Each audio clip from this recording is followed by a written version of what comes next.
Welcome to episode 272, the day after the SpaceX presentation by the one and only Elon Musk. Welcome also to the short form podcast about ETs, aliens, ufology, and a lot of times a little bit of the space news gets in there. And really, for this weekend, that's what it was. There really wasn't any like UFO craziness or alien abductions or anything like that. The big news was Starship. Elon Musk and SpaceX, almost like in breakneck speeds, putting together the Starship for the presentation yesterday. Amazing. We'll talk about it in a second. The first thing I want to do is remind folks to come over to the Facebook pages UFO Buster Radio, the Twitter page at UFO Buster Radio, and on the Instagrams, Manny Moonraker. That is the social media platforms you can reach me at. But, you don't really have to listen to me say it. If you look at the description of every single episode, it's actually in there. Follow, like, and share. This whole weekend, kind of working up to the whole SpaceX thing, I was sharing just a little bit too much in a lot of, ufology / space groups, which, honestly, they kind of hate each other. And somehow Facebook decided that I can't do that again until October the 1st. Yeah, I couldn't even post this weekend into UBR group seekers. Hashtag true story. I had to find creative ways in order to get my posting in there. What is up with Facebook? What is wrong with them? I don't understand. All of the postings had to do with the topic of the group. I mean, come on. The people that ran the groups let me get in there. They know what I post. I don't know. It doesn't make any sense. It makes no sense at all. So let's talk about something real quick before we get into the news article for today, because it has to do with Mars. And actually, I have a bit of a meme for this episode image. If you're looking at it on something that's big enough, like a good-sized cell phone or on your computer or something, you can read the meme. It's kind of funny. It has to do with something that was published about NASA recently. But let's talk about the rich folks. Let's talk about the money bags that are dealing with space and ufology right now. And then I'll get into a little song, and then we'll get into the news report. And here's the thing. So I was listening to Elon, and for the love of Pete, what the fuck was he saying? But before we get into him, let's go back a little bit more. Let's go back to Deuce Bigalow, the space gigolo. Here's another guy, right? Shitload of money. And in that last interview, because I don't think he's had another one since, because I'm sure someone told him, come on, Deuce. Come on, Mr. Bigelow. Please, don't talk to the media again. Just keep your mouth shut. Don't say a word.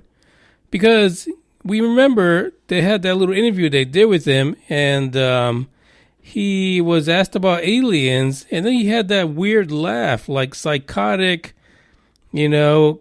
weird, strange, like out-of-body experience laugh. And then he said, yeah, they're real. And then that's it. I don't remember him ever, like, having any other interviews. I think it was like 2 years ago. Wasn't it 2-3 years ago? Yeah, Deuce Bigalow, Space Gigolo, MIA, I guess, when it comes to the media. I'm going to have to look it up. I mean, he's got to be saying more crazy shit. And the thing is, with all this behind-the-scenes handling of metamaterial or UFO material being housed at one of his warehouses in Las Vegas, yeah, I really haven't heard much from him. He's kind of letting To the Stars Academy be the front person for this.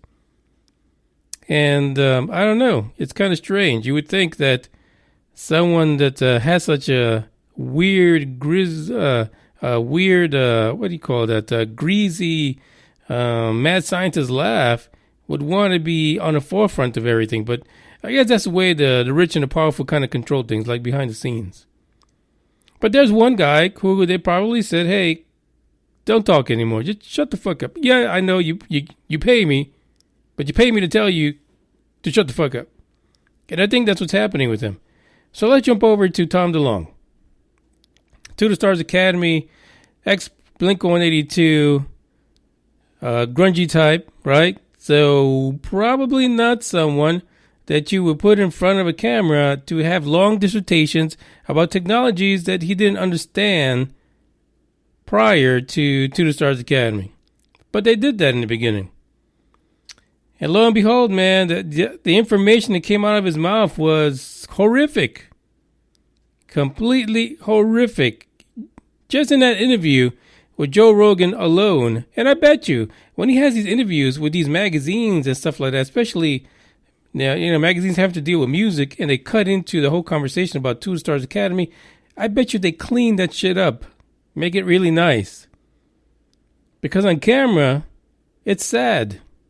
It really is sad. But again, this is a magician, a musician who really wasn't doing that. He wasn't. He wasn't used to that.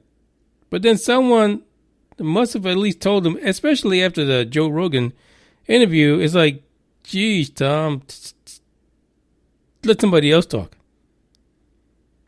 And we kind of saw that, right? All of a sudden, it was more about Elizondo.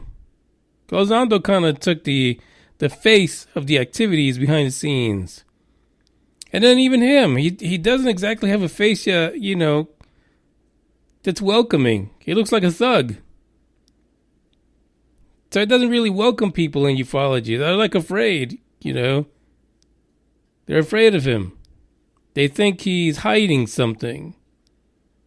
Maybe he is still part of the government. Maybe he's part of disinformation just because of that appearance, the way he looks. That's the impression I get. You guys probably don't, because some of you just jump on the bandwagon and you just go with it. No matter where the fuck it leads you, you just go with it. And now let's go over to Elon. I actually I had this elaborate setup so that I can actually do like a live video on UFO Buster Radio's Facebook page. And I kind of almost pulled it off. Not too bad. It needs some help, but I got it done. But when I tell you I did not stick around for the Q&A portion, because after Elon did his first presentation, I just couldn't. I couldn't do it anymore. And again, here's someone. Many people see him as a genius, right? A genius with a shitload of money. Great companies. Changing technology in many ways. In many different aspects of life for many people. He's everywhere.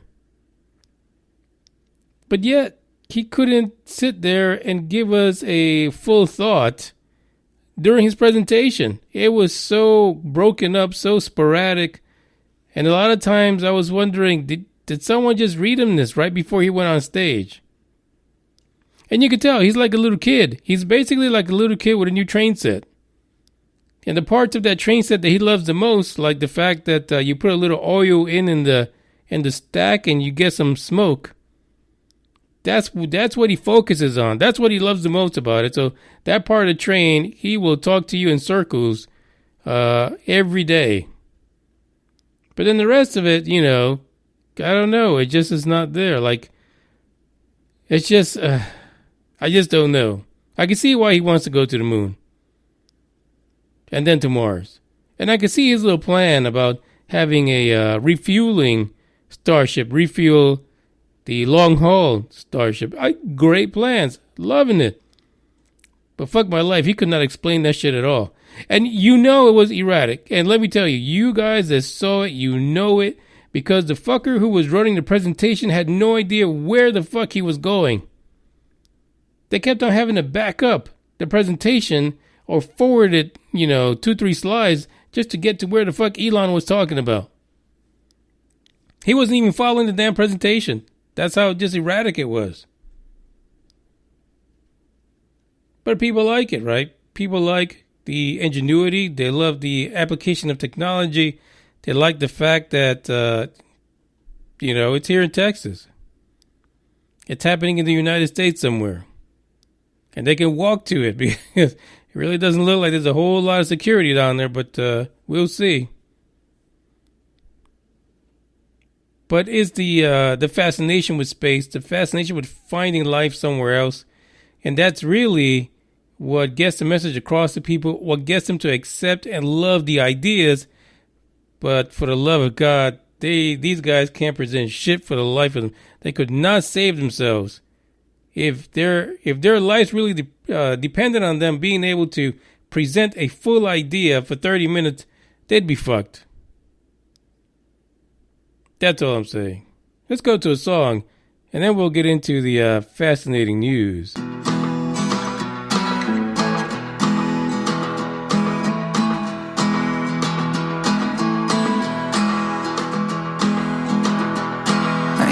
I'll get you flowers waiting around the bend. Baby, let's just pretend. I wanna stay like this forever. I wanna stay right here with you. I wanna stay right here with you. As the rest we fall until it all breaks down. But I need it so I will stay around. When you're all messed up, it's a great relief to be understood. It's a shame still waters run deep.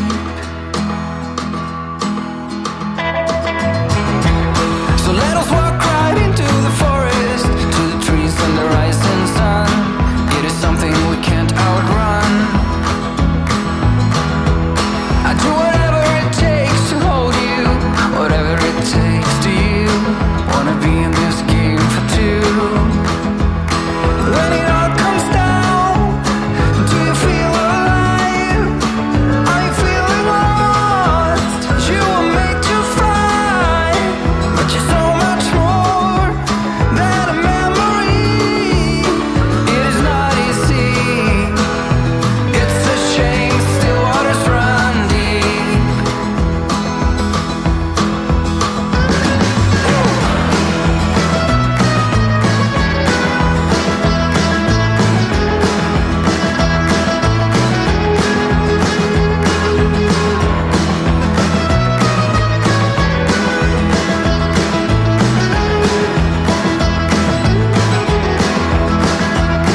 As the rest we fall till it all breaks down. But I need it so I will stay around. And when you're all messed up, it's a great relief to be understood. It's a shame still waters run deep. What the hell? Still waters run deep.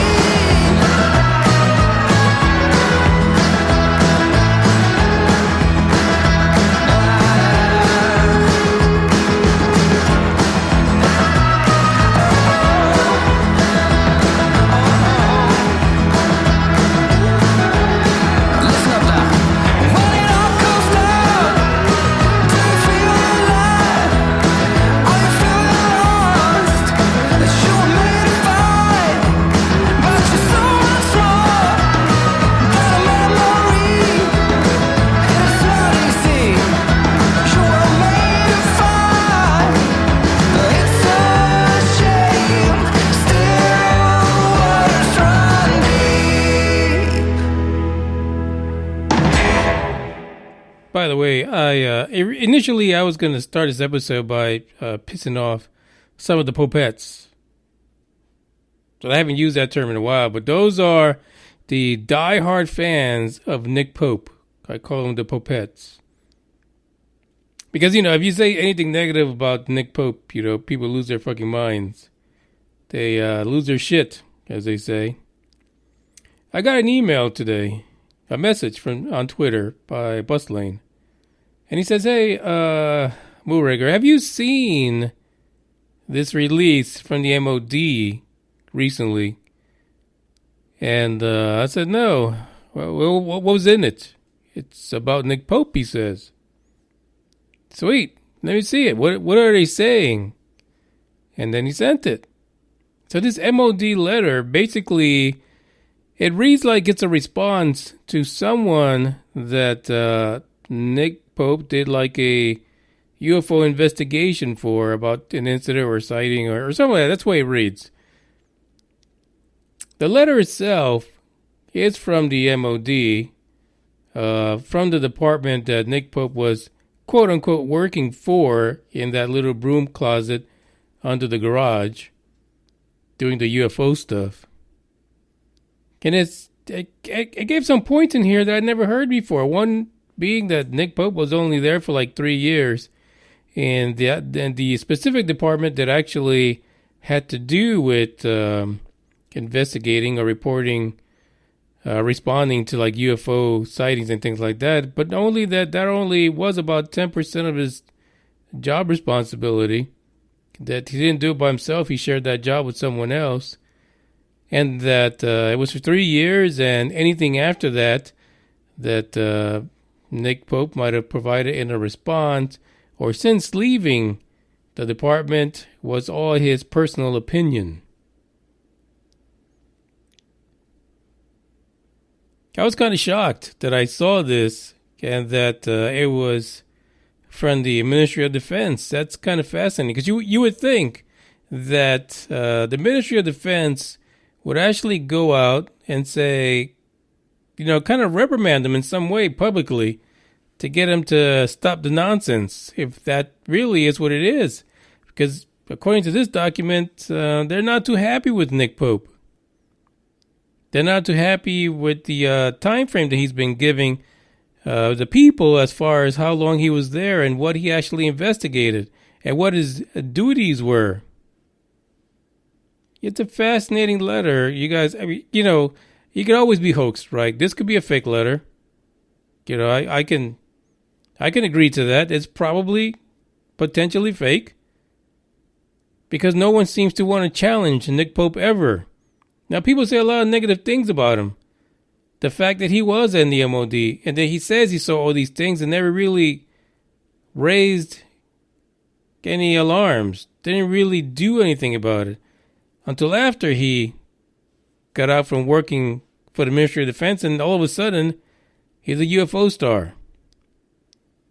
But yet continuously claims that most of that stuff got explained away. And if that's the case, then what drove you to become a trailblazing ufologist if most of that stuff was just bunk?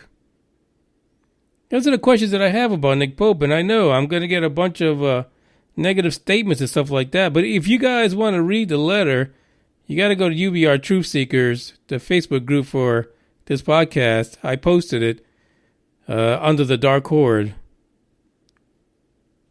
And you guys should check it out. I mean, don't believe me, just read it. Shit.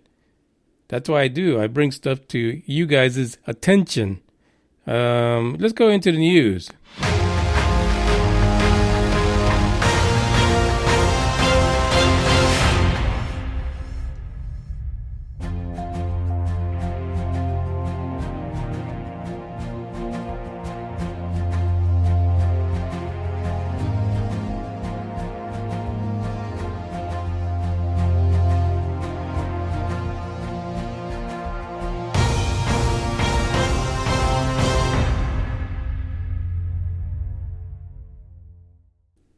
Today's news is brought to you by NASA because they love it. They love space. They love Mars. And they're going to fuck up the moon before they get onto Mars. But they're head of the guy that's running it. The guy that's running NASA at the moment. The chief scientist, Jim Green, made a statement recently regarding Mars. Yeah. He sure did. And by the way, I was looking back, it's like, Jim Green. It turns out Jim Green actually started this job with NASA back in May 1st of 2018. Well, that's really novel. Maybe that's why we actually have the statement from NASA and Jim Green. Maybe they got some fresh blood in there that's not afraid to say certain things. The article is titled, Life on Mars Could Be Found Within 2 Years, but World is Not Prepared. NASA's chief scientist says. That's right. They're regarding to statements made by Jim Green regarding and related to the ExoMars Rover. Also, I guess being dubbed Rosalind.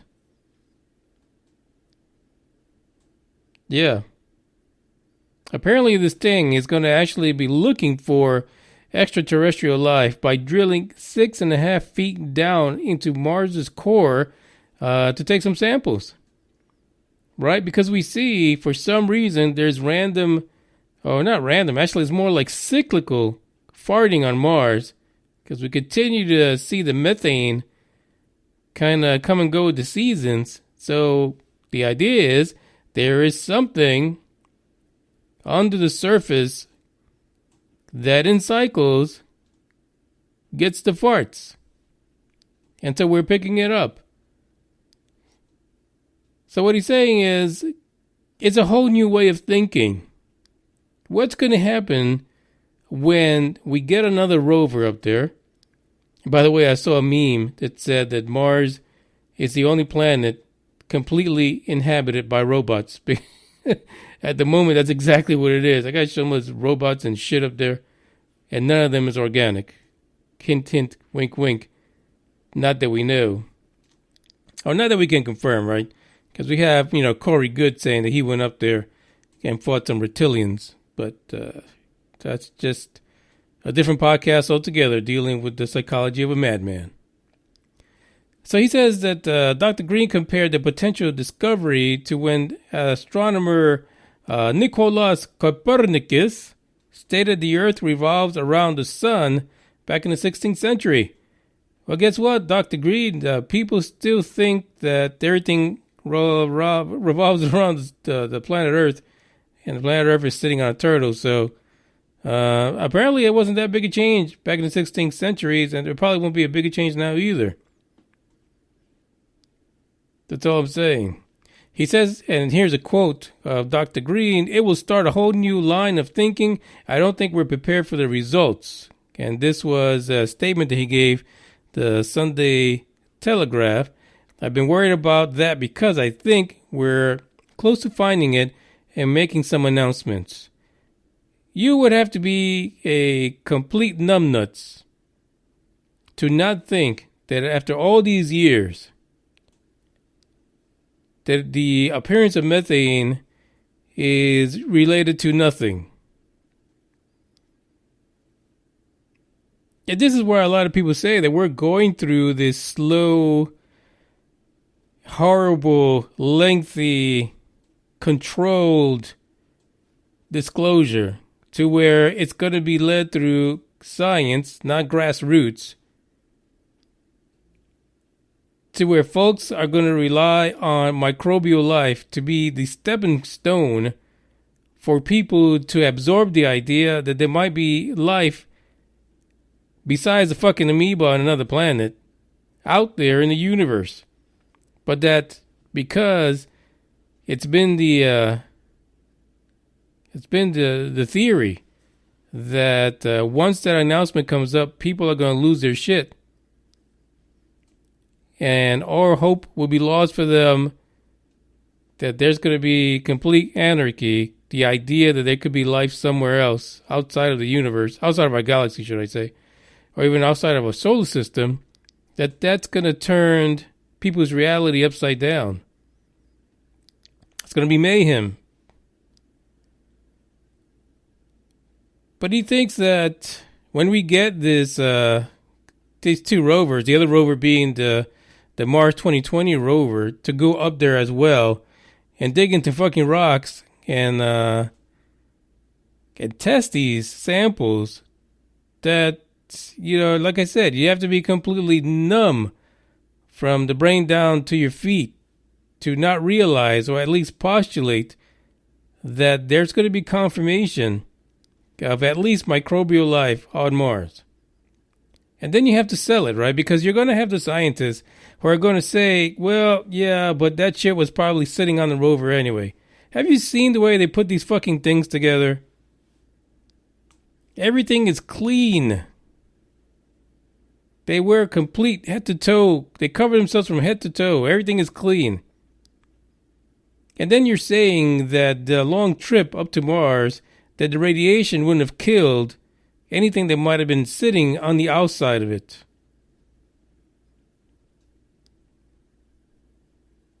I don't know. Don't know. There's another quote by Dr. Green here, and he says, what happens next is a whole set of new scientific questions. Is that life like us? How are we related? Can life move from planet to planet? Or do we have to spark and just the right environment, and that spark generates life? Like us or do not like us, based on the chemical environment that it is in. There you go. I don't know that either rover is going to be able to look at microbial life and look at the genetic makeup to let us know whether it originated here on planet Earth. And again, another theory is that planet Earth, the life here started somewhere else. It was seeded here in some way or fashion. And if that's the case, where did we come from then? Where did stuff on potentially Mars that's farting it up there, where did those gassy fuckers come from? I don't know. Really don't know. The article is in the description. You can go ahead and link it, check it out, read it.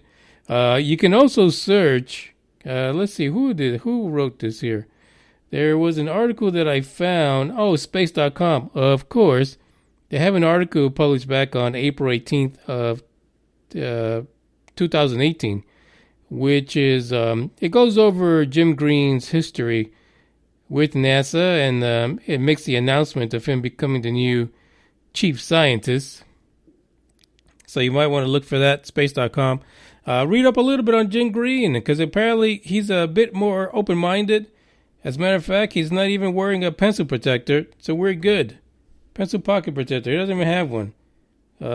His glasses aren't even thick. No tape on it. So I think we're headed in a new directions, NASA. Thank you for doing that. Let's go out with another song, because what the heck? I can't explain what's going on either. Ciao.